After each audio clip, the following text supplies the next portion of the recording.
Bienvenido a la clase 1.2, unidad 2, para cuarto grado. Te saluda el profesor Roberto.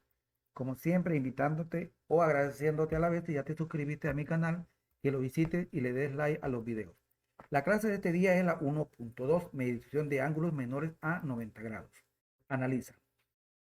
Prepara tu regla, tu lápiz y tu transportador. Y si es necesario, tal vez ocupamos el compás. Bien. Miguel y María juegan a dibujar ángulos. ¿Cuál tiene mayor abertura? Este es el ángulo que dibujó María y este es el ángulo que dibujó. Obsérvalo bien, se parecen similares. Uno está abierto para. Este está abierto de María, está abierto hacia el lado derecho y está abierto al lado izquierdo. ¿Cuál crees tú que tiene mayor abertura? ¿Qué piensas?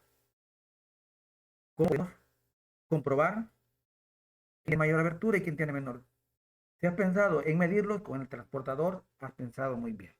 Soluciona. El ángulo de Miguel también es menor que 90. Los otros son menores que 90, pero su posición es diferente al ángulo de María. Para medirlos, coloco el transportador de forma que un lado del ángulo quede sobre la marca de 0. Dice Carmen. Vaya. Está.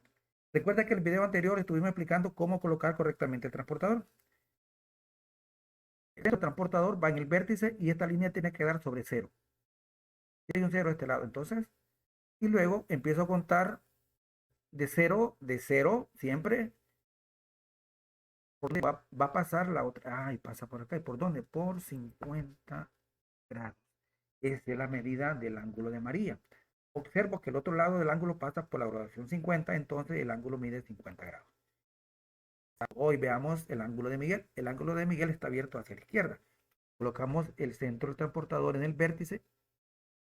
El lado tiene que pasar por 0. En este caso, 0 está en la parte externa.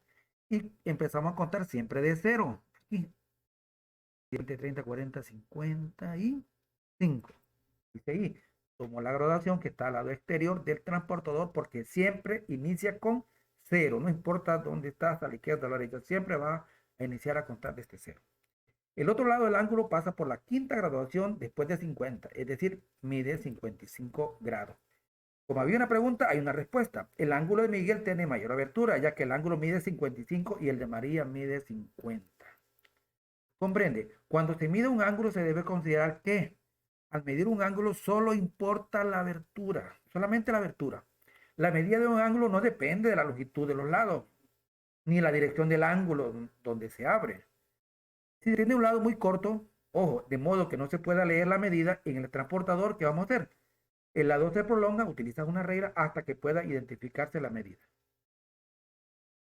Bien, esto.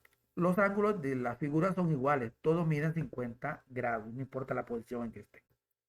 Bien, resuelve. Mide los siguientes ángulos utilizando el transportador y escribe la medida. Aquí, este lado es muy pequeño, entonces para que el transportador quede bien, utiliza tu regla y prolonga este lado hasta como por acá. ¿Okay? Este otro lado está pequeño, coloca la regla y prolonga esto según dice la parte tercera del comprende. Y este otro.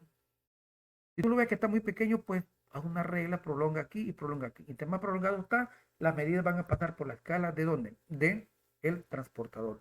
Aquí hay otro, mira, aquí tenemos dos ángulos. Es un ejemplo, beta y el ángulo alfa.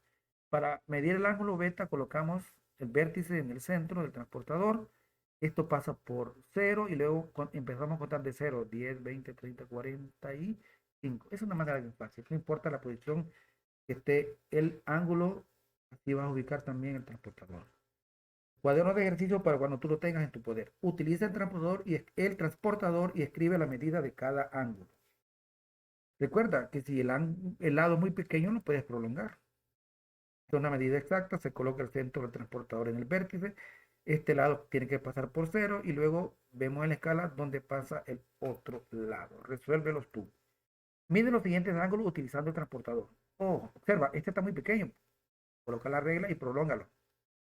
Esto está bien pequeño, prolonga los dos. Este ángulo es bien cerrado. Aquí también. Tiene que observar que el transportador quede exactamente y los dos lados tienen que sobrepasar los límites de la escala para que puedas medir muy bien. Tenemos este otro. Este está pequeño, tiene que prolongar este lado. Y es necesario este otro. Es un ángulo muy peculiar. Lo vas a ir conociendo más adelante o si ya lo conoces. Si se fija, todo esto tienen una pequeña curva, pero este tiene un cuadradito por algo a ese. Resuélvelos tú. Muy bien, la medición de ángulos menores a 90. Recuerda, al medir un ángulo solo importa su abertura. La medida de un ángulo no depende de la longitud de sus lados ni la dirección del ángulo hacia donde se abre. Si tiene un ángulo muy corto, de modo que no se pueda leer, muy corto el lado, ¿verdad? Porque el ángulo. Entonces, lo que va a hacer es prolongar el lado hasta que se pueda identificar la medida en donde, en el transportador. Envía reporte tu trabajo y te espero en la siguiente clase.